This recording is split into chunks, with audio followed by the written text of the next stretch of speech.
Welcome to X-Men Evolution, episode 39 of Cyclops is Waiting for Me, an X-Men animated recap podcast. I'm Rod. If things sound a little different today, it's because we're using new technology, and it just took me about 20 minutes to figure out how to get the live stream chat thingy work.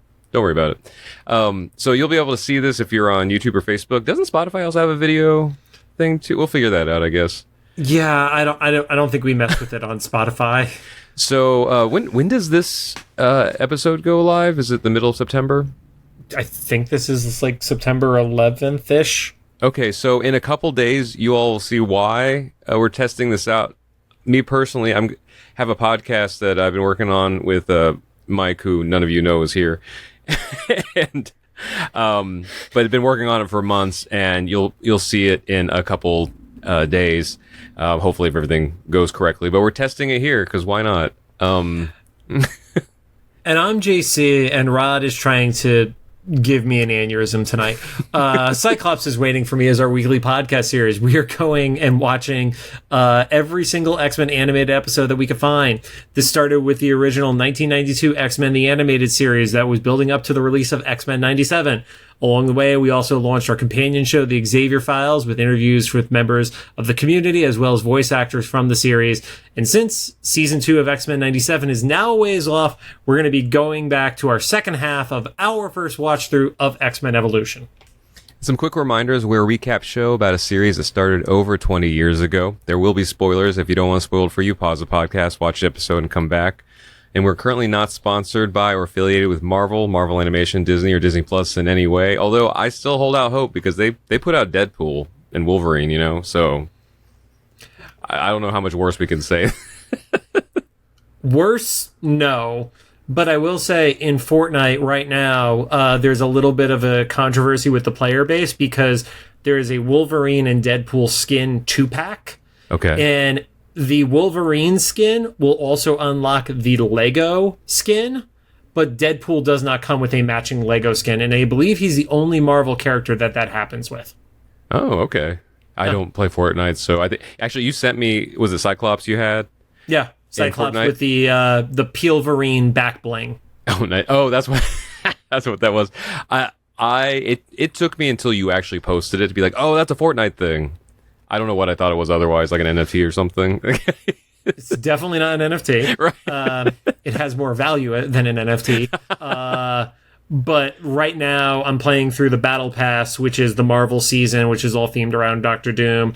I have completed both of the Gwenpool unlocks, the War Machine unlocks, and now I'm halfway through Peel-Verine. They have two versions of him. They have the classic outfit, and then they have the gray and black X-Force outfit. Oh, nice. And because we're on video today, I'm going to be drinking. Don't forget to follow us on social media at Cyclops IWFM Pod on Instagram, TikTok, Threads, Twitter, and Facebook. And of course, you make sure you are following us on your favorite podcast service. Now onto the show. Today we're going to be talking about Season 3, Episode 9. I said that weird. Titled Under Lock and Key. We're doing great. Thank God it's on video and we can't edit it the way that we used to. November 30th, 2002. It currently sits at a 7.7 star rating on IMDb. So this one actually had a previously on. It was a weird previously on, though, because the previously on was only like 3 seconds, and then this show likes to transition into new content. And I thought that was the end of the other episode that Mesmero had previously been on. That wasn't. That was new footage. Oh, I didn't know that. Okay. Yes, it's really weird. Oh, see, I thought it transitioned with Gambit. Nope. Well, here we are. Okay, so, wait. So Mesmero is like running from the Apocalypse Shrine. No, he's at the Apocalypse Shrine. He's at the shrine. So the previously on was the last episode with the concert and the Mystique and the Rogue freakout, yeah, all that stuff. So so it looks very similar to a final scene in the last Mesmero episode where he's at like the altar of Apocalypse, I guess. Mm-hmm. The doors, the locked doors. The doors. Oh, that's right, because he stole the rings and stuff. Man, it literally been like 5 or 6 months when we saw that episode. Yeah. So, and then just remember, real kids watched it a year later, probably in real time. So Yeah. we're actually at a better spot than they are.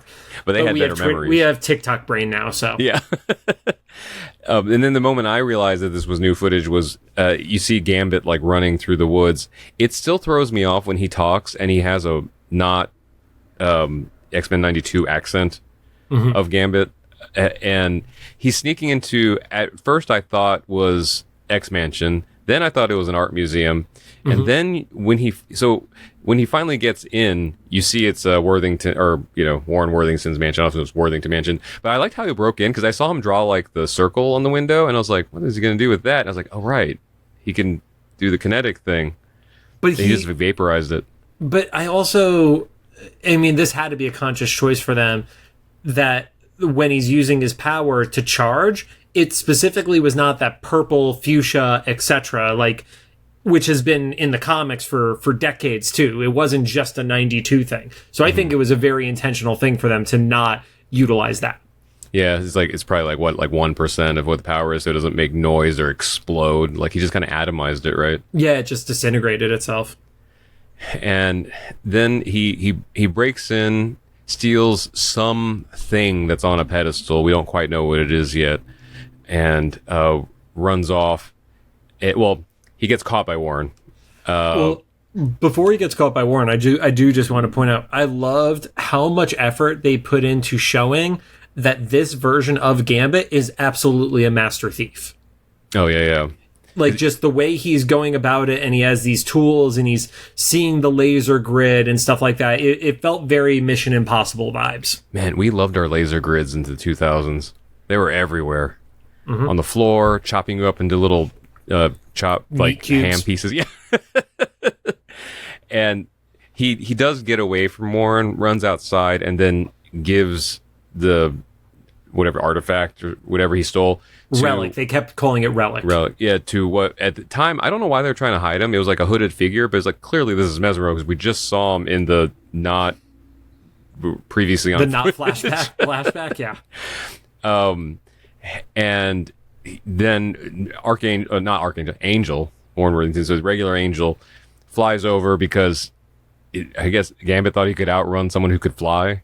And he's under control, so Mesmero doesn't really care if Gambit gets away from him. He's just like, just get it to me and I'll peace out with it. So yeah, and so then Mesmero knocks Angel out of the sky. Or no, Gambit knocks Angel out of the sky. No, Mesmero drops him. Oh, Mesmero does? Okay, cool. Yeah. And then that's when it cuts to the intro. It was a very weird choice of where to do that cut. And I think it might have just been because of we got through it really quickly, but it was a very detailed cold open with the break-in and stuff like that. So it probably just felt like time where they're like, I don't know, we've been in the show for 5 minutes already. We should probably play the song. Right. Before the kids think they're watching the wrong show. And then we're still at the same place when the credits end. And Magneto by place, he means the street. Yeah, outside of Warren's place. And Magneto shows up because when a metal fence is being bent around and stuff, that's going to be Magneto. And he takes the spikes out of the fence and makes a cage around Mesmero. Mm-hmm. And that's where in the conversation between Magneto and Mesmero, you get the context clues that Mesmero is mind controlling Gambit. And he's like, oh, you're bold for taking one of my own, which is a bold move. It's it's pretty ballsy because you have more repercussions with Magneto's people than you do with Xavier's people. But then he also tries to use his psychic powers on Magneto. Magneto is not having it and literally tightens the fence around Mesmero at that point. Yeah, Magneto's like, you must be new here. Yeah. And then Mesmero tries he forces him to release Gambit too. Yeah, because I think he starts trying to make Gambit, he implies that Gambit's going to attack him. Then he it is more than tightening, right? It's it starts going around his arms and stuff, the metal. I was going to say it is a cage at this point. And then Magneto straight up just takes the relic, and I think that's when he says, "Oh, the relic," and rips the ground out where the fence is, the cage with Mesmero, and just fucks off. Yep. And Warren wakes up at that perfect time to be like, oh shit, I messed up, and then sees Magneto leaving. His first thought is well, there's only one place I can go now. Yep. And then we cut to one of my favorite X-Men tropes of all time, which is the X-Men playing sports together. Because that has happened every era of the X-Men, in the comics at the very least, has always had the softball, baseball, whatever the game was, of everybody on that field playing together. The animated series had more basketball, but the comics, it has been a baseball game. Oh, so really? I loved the moments from this. And when I was watching it, because I was like, wow, this is a really drawn out part of the episode. I was like, oh, yeah, it makes sense. Like, all these kids are essentially being trained as child soldiers. Then you can kind of trick them into working out by playing sports. And immediately they're like under the impression that there's a no powers scenario, and that is broken, and Beast is pissed off by it, and they scream mutant ball, and everybody just uses their powers to an extent. They're just demolishing the field and nearly killing each other. Cyclops makes like a giant divot in the first baseline, like that. Yeah. Like people are crashing down. They're throwing the ball through bats. Like, it's absolutely chaos, and I loved every second of it. Same. I love it. To me, whenever they have like sport, or specifically baseball things with like super powered people, it's 9 times out of 10 is a fun scene for me. It's literally the only thing I enjoyed from Twilight. I mean, granted, I only watched the first movie. Still never watched it, but yeah.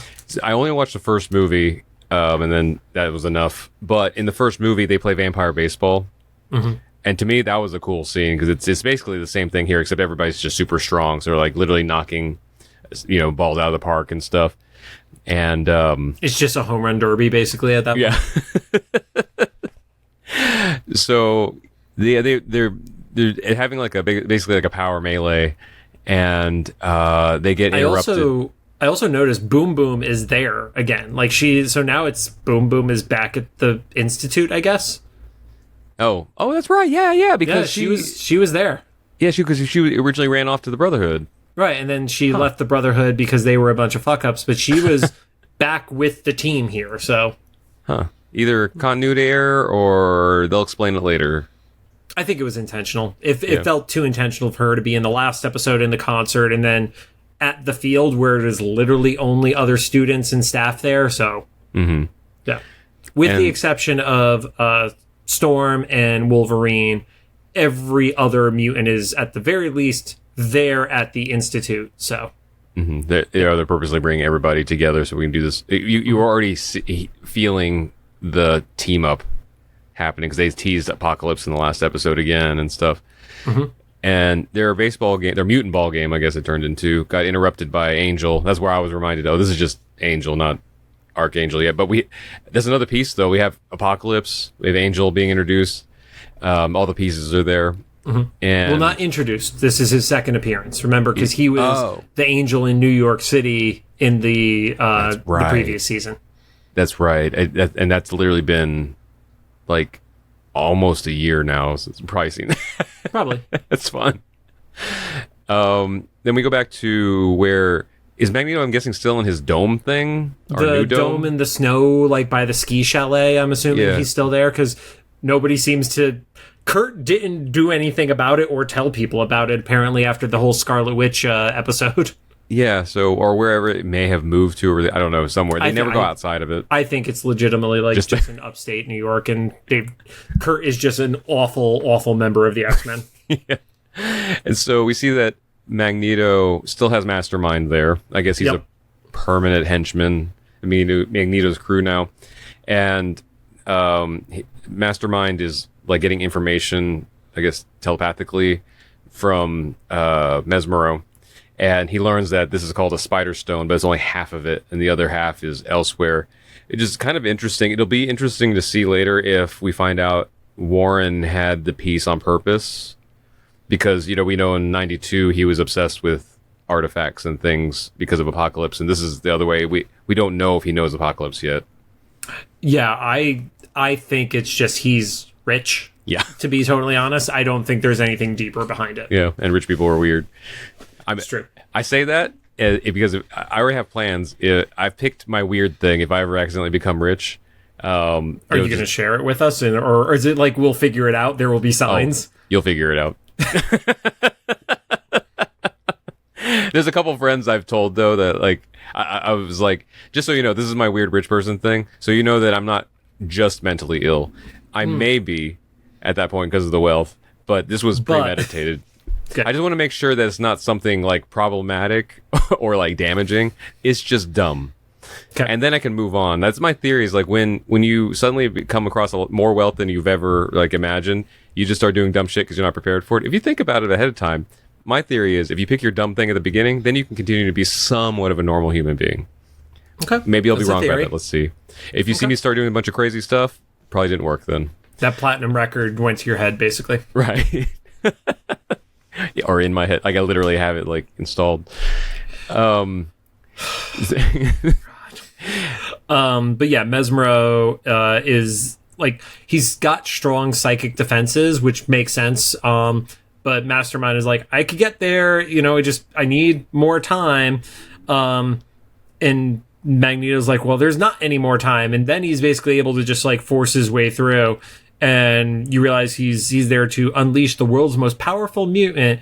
And then they say, and Sabanur Apocalypse. So I like that they dropped the full name in there too, and they didn't just jump straight to Apocalypse. Because I want to say in 92, we didn't get that name. We always just heard Apocalypse. So yeah, that's right. Because it's more intimidating to English-speaking superheroes. 2002, hell yeah, right. And also, I think Apocalypse's real name is kind of gibberish, right? Like it's like vaguely sounding of something. Like I remember like reading about that. I was like, oh, that was like a comic book thing. So let's call him Apocalypse. Hold. Okay. En-Sabanur translates from Arabic as the first one. Oh, okay. So it is the translation real. Is grammatically incorrect as in Marvel it translates as the first one. However, it's grammatically incorrect and it actually means the first / morning light. That's what I read. They were like, yeah, it's kind of like when a pop star gets a tattoo in a different language and it's like backwards or something.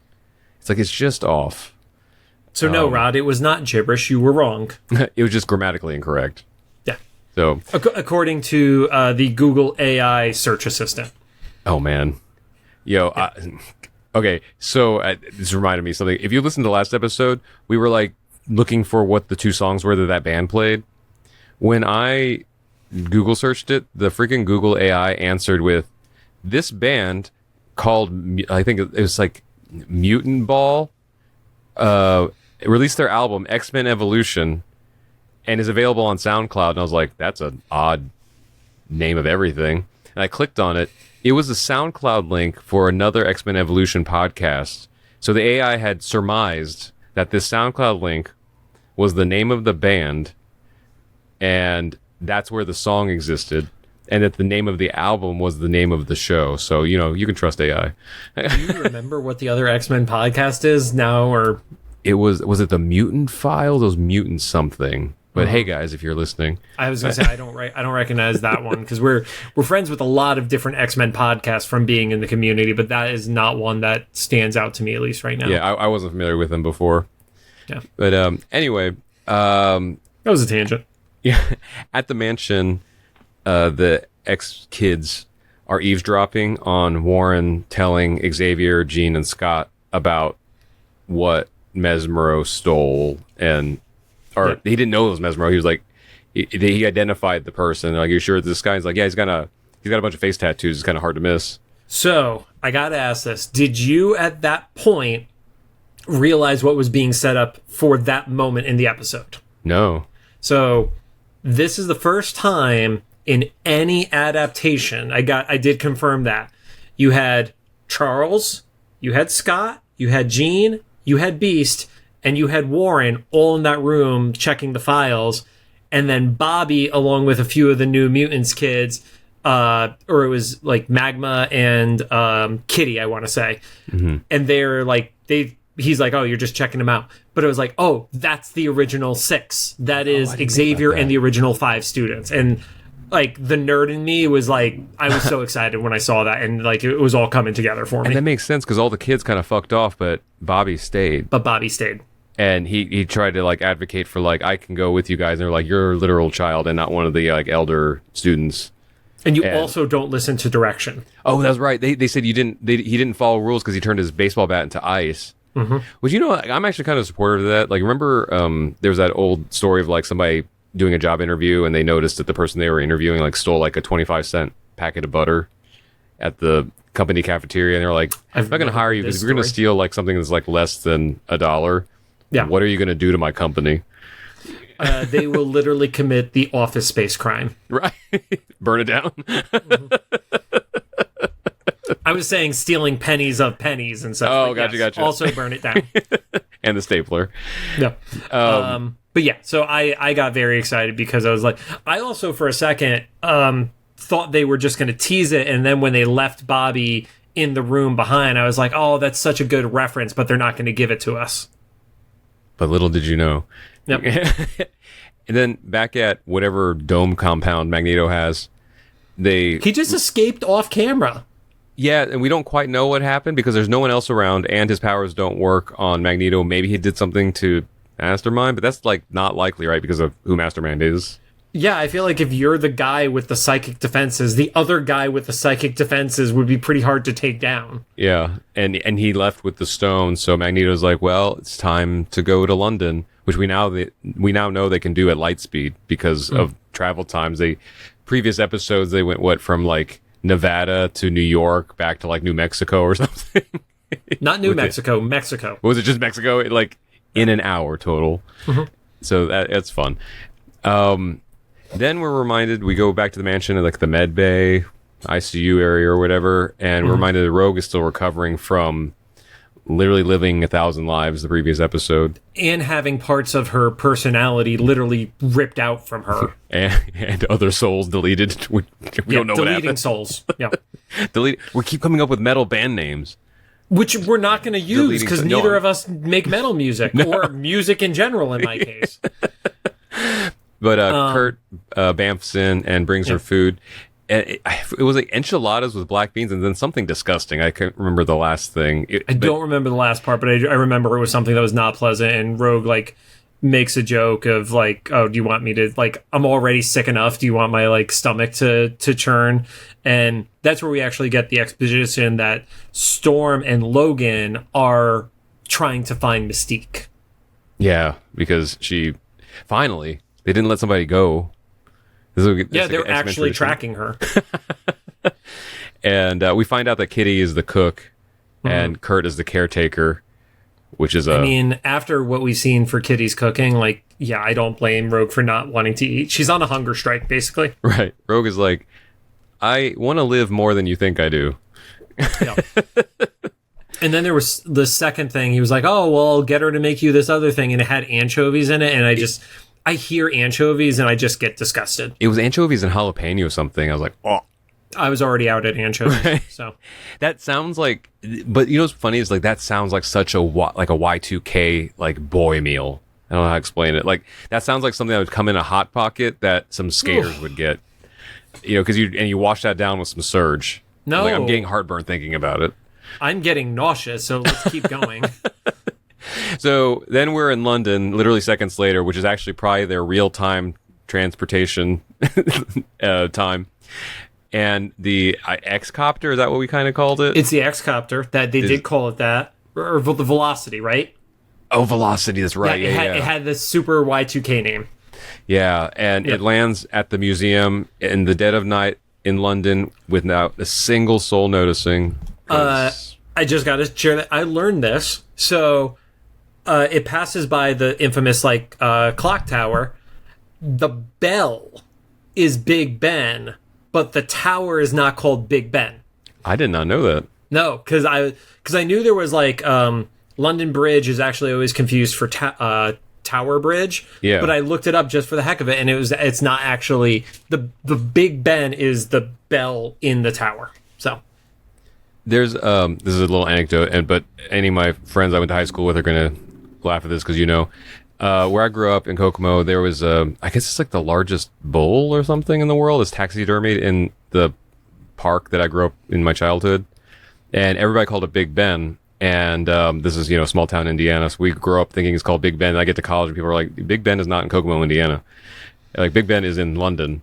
So the thing that our education system, they taught us this bull's name was Big Ben. It's Old Ben. But he is large, so they called him Big. Anyway, little anecdote. But hey, Kokomo folks. Now the rest of the world knows. We have a very large cow that's taxidermied in our public park right next to the children's playground. So the Beach Boys really have to do a lot of explaining about taking people down to Kokomo then. Yeah, also, it's the opposite of what they describe in the song. And I think I heard Brian Wilson say later, he's like, yeah, we just made it up. I'm like, that makes sense. Because I think that's what they did with our Kokomo too. Yeah. They showed up and they're like, nah, what can we get away with here? But yeah, they land on a parking structure, and that's where Xavier is like, yeah, make sure our stowaway knows he's good to come out now. And we see Bobby has hit himself into like a food locker, essentially. Which I love that Xavier literally waited until they landed before letting him out, because he's like, no, let him be uncomfortable inside this locker. Xavier likes pain for other people. True.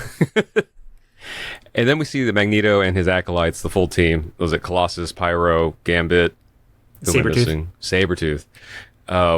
All literally break into the museum without any fanfare. They just break through the glass without any alarms going off. Then when the alarm does finally go off, one of the 3 security guards in the entire building automatically assumes that it is it's got a glitch and there's something wrong with the alarm. He's like, nobody breaks into our shitty museum. Yeah, that's how I took it too. I was like, our museum is so uninteresting. That no one's breaking in here. I love that he is playing solitaire too. That's right. Yeah, it's just like, do people actually play solitaire when they're bored? Or have our phones just ruined that game from ever being played again? I only ever played it on a desktop because it was one of the 3 games besides Minesweeper. Yeah, and I want to say when we started getting cell phone games that were that step above Snake, Solitaire was one of those ones that was free on almost everything. So yeah, and I also technically I don't think I know how Solitaire works, because without the restrictions of the computer holding me to the rules, actually making sure you don't cheat. Yeah, I don't know how they were. I don't know if I make a mistake if I'm actually playing in real life. Not that I ever have. I would just move cards and be like, oh, let me do that. Cool. And then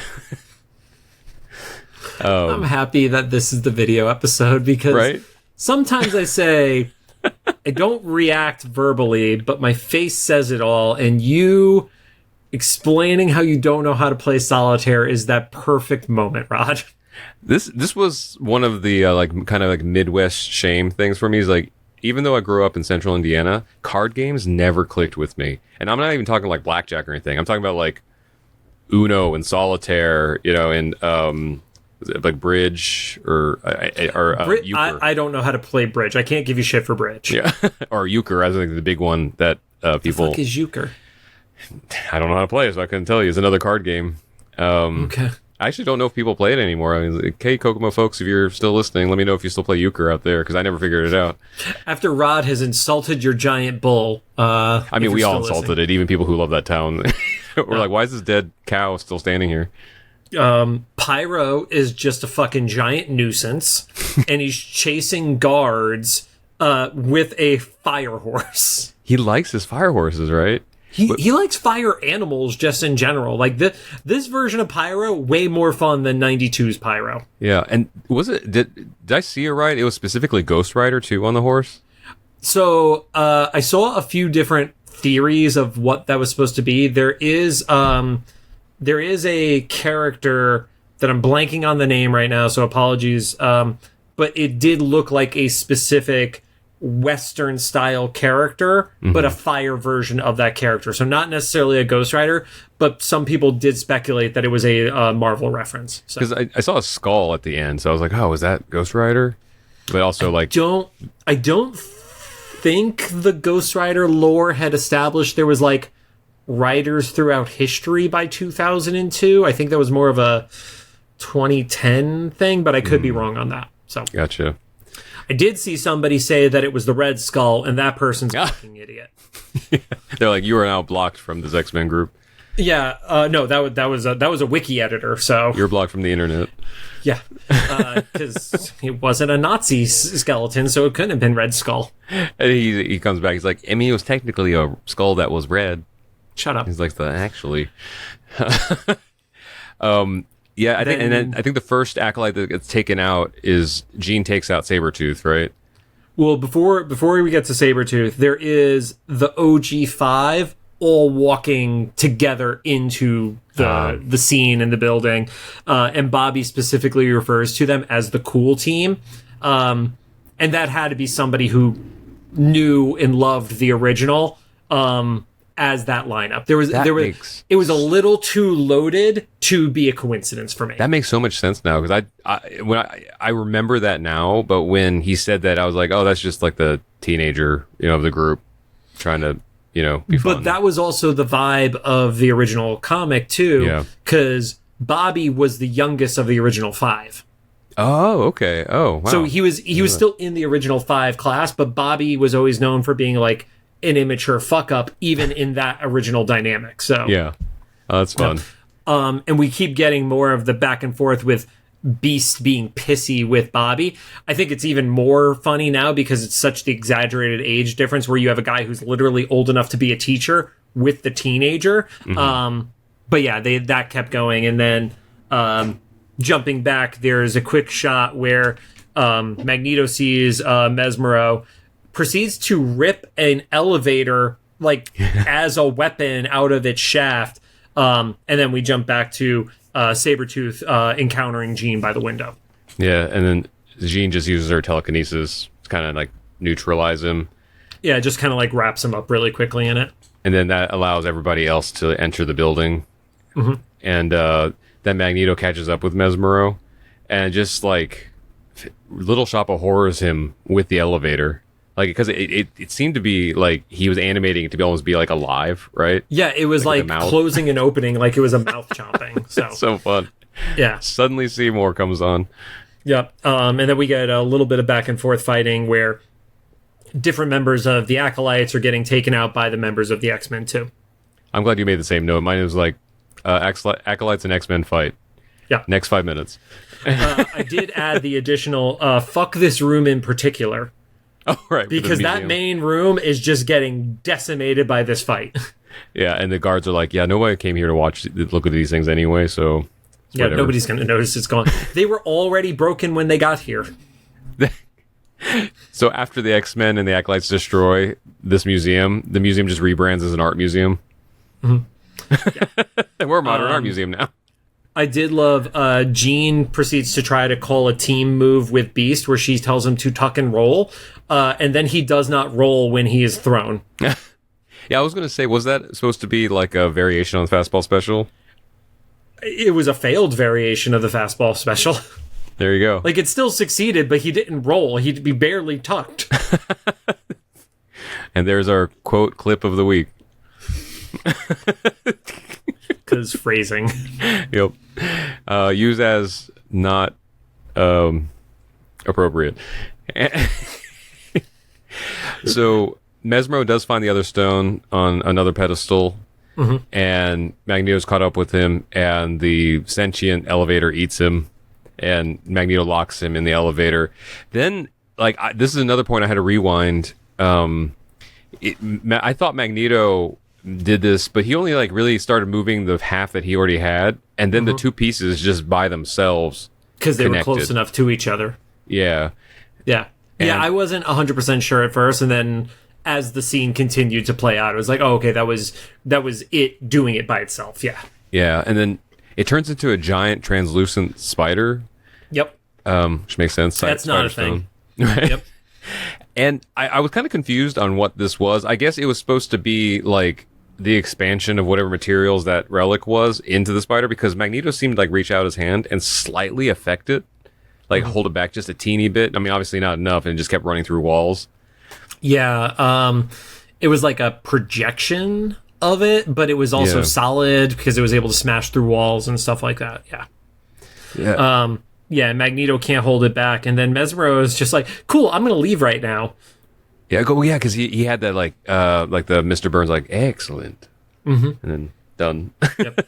Yeah, and it smashes through the wall. It jumps off the side. It like lands on a bunch of cars, and then basically he's just like, yeah, go destroy that, guys.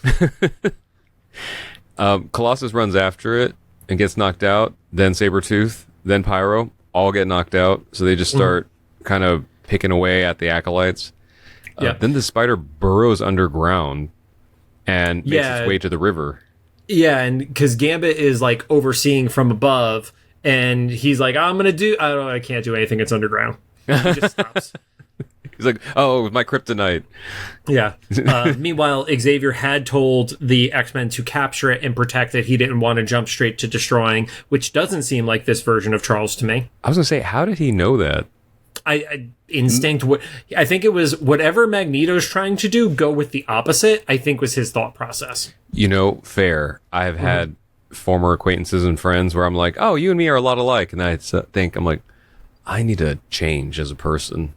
You're like, this is the worst path if I'm doing what you're doing. Well, it's because I don't know if anybody else ever has this. Like, you meet someone, you're like, and you recognize the data of like, oh yeah, that's the same habit as I have, but you're seeing it from 3 feet away, and you're like, ooh, I need to rethink my behavior. Yep. Mesmero gets caught by Xavier, who has a much stronger mental power than Mastermind does, because he immediately mind probes him, and then like there's like this tiger growl, there's these yellow eyes, and then he comes to, and Mesmero's gone. But he got the info he needed to from it. Yeah. But that was definitely like a standard like tiger growl that somebody got from an audio library, right? Yeah, it was like on a disc in the 2000s. Like that was half the disc. Right. Just a bunch of tiger noises. That person who sampled it isn't alive anymore, but they got the sounds. Oh yeah, that was definitely sampled in the 60s. Yeah. Yep. And then I just meant they got mauled by a tiger. But I can't even be mad at you for that. Jean tries to capture the spider thingy. And we're reminded she's not, Omega Jean yet. She's student, advanced student, but not quite like being able to entrap an ancient mystical relic spider. I don't know how to describe it. Nope, nailed it. No notes. Yeah, and it gets away. It goes through the river, and all of the X-Men are like, water, my kryptonite, except for Bobby. And he builds an ice bridge across, which... Everyone has very good traction on their shoes. Yeah, it's like it's also just projecting them. Yeah. And it's not like they have to run across the bridge. Yeah, yeah, they're like the tip of it is being like propelled forward by like him making the road behind them, I guess. Which is not accurate to how it's animated. And I've always had a problem with that. Because I've seen that where it's like, oh, they're getting pushed forward, but it's like, how does that work? Because if he's pushing it forward, then the shape would move with it. I don't know. There's something else for our buddy Scott to work on and get an aneurysm about from my suggestions. Or the new host of Film Theory. Get on the physics of animated.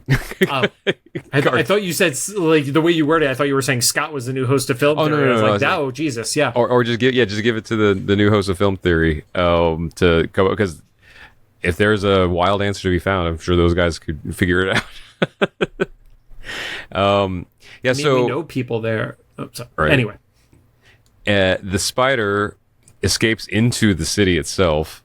I'm guessing still in London. Right into Piccadilly Circus. Oh, that's what it was. Okay. Yeah. Got it. And people notice now.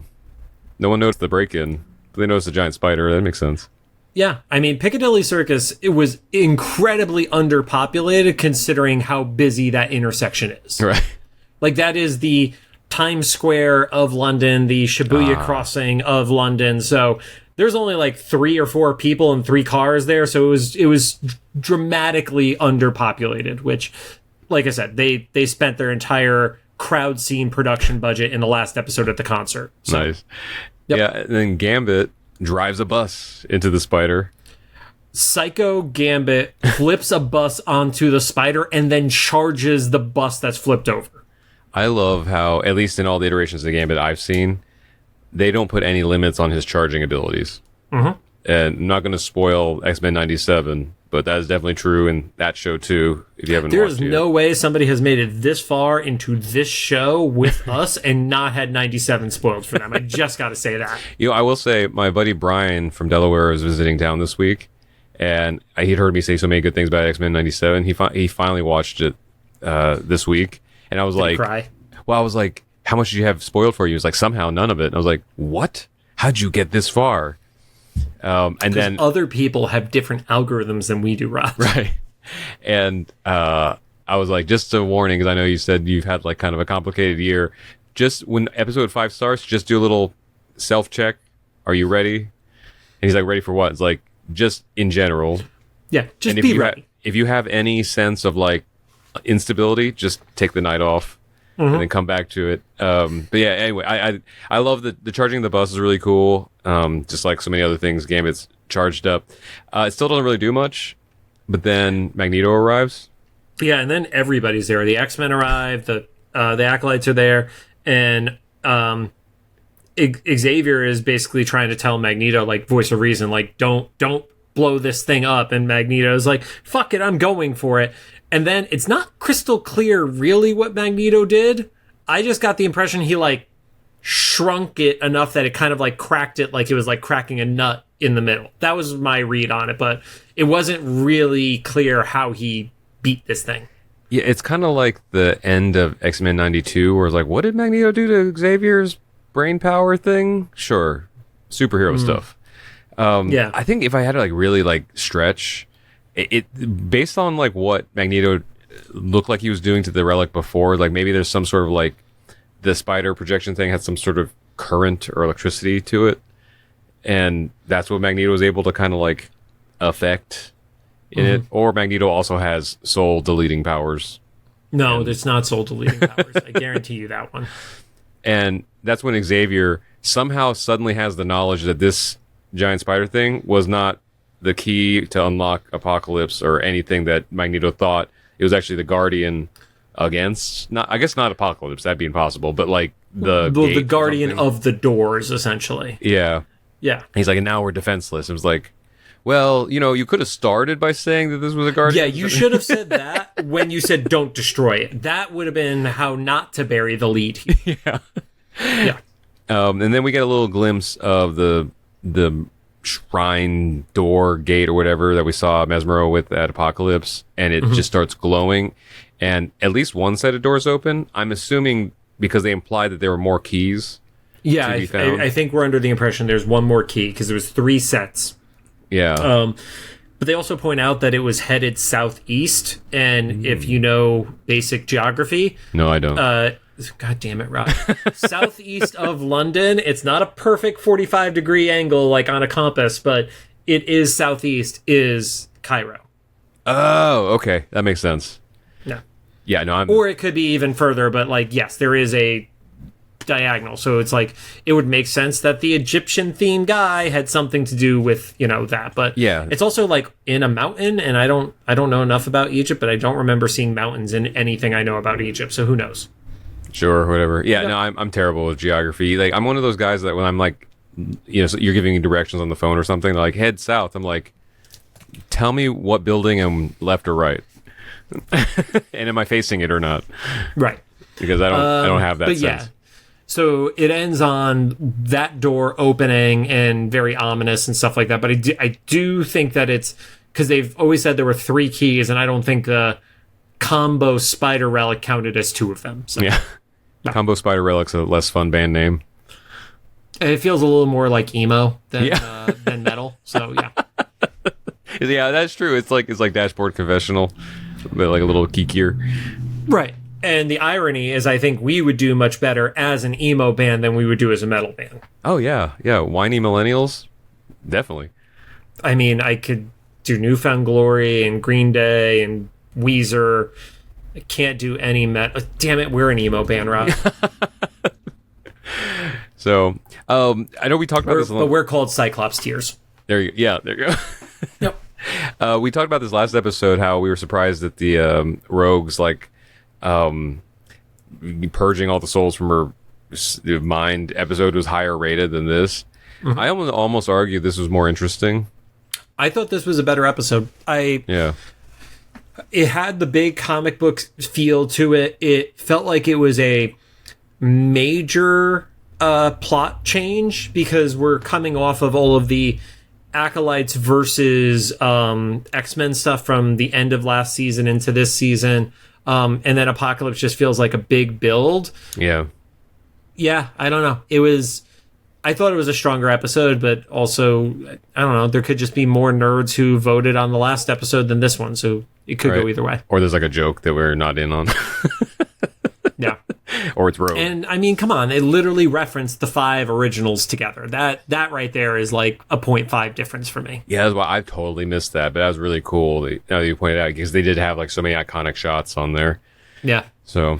Yeah, and apparently there was even like one shot where like Bobby was making one of those ice structures that was a reference to X-Men #1 from 1963 and stuff like that. Like, we know they didn't have a Larry Houston on this team the way 92 and later 97 as a consulting producer on it was, but like somebody knew their shit with this episode. I got that vibe. So. One of the producer's kids was like, "Dad." He's like, "You just bought me these trading cards, so I need to show why they were worth it." Yeah. Cool. Well, hope you enjoyed this visual episode, and now you got to see all the times JC had to deal with me facially. Never say that phrase ever again. And in case I didn't bring her up, but like for everybody that's just been listening and hasn't seen like other social medias, this is Lucy. She's usually like our kind of alarm clock or producer. She's fine tonight for some reason. I think it's because she has not reacted until you literally just pet her. She has not moved the entire. They probably thought it was a fucking towel behind you. She likes wearing this specific brand of hoodies, and I haven't, because it's been like 100 degrees here every day. I've been like, you cannot wear a hoodie in good conscience. But today it's like kind of cool enough, and she's been happy as a clam. So I'm gonna just close this out. I'm gonna interrupt her sleep so you can see her. Our third member of the pod. Hey friends, this is Lucy. Dude, she's gonna stab you. She is not happy with you right now. So, she's probably going to fall asleep right here. Thanks for joining us. If you have any thoughts, make sure to drop them in the comments for either the YouTube upload or official Instagram post about this episode if you like what you heard. We'd appreciate a rating on the podcast app you're choosing. You can find us on Apple Podcasts, maybe iHeartRadio. We haven't figured out if that's still real or not. Yeah, Amazon Music, Spotify, YouTube Podcasts, and CastBox. And let us know, should we do more video? Let us know. What do you got to say? Lucy's not impressed.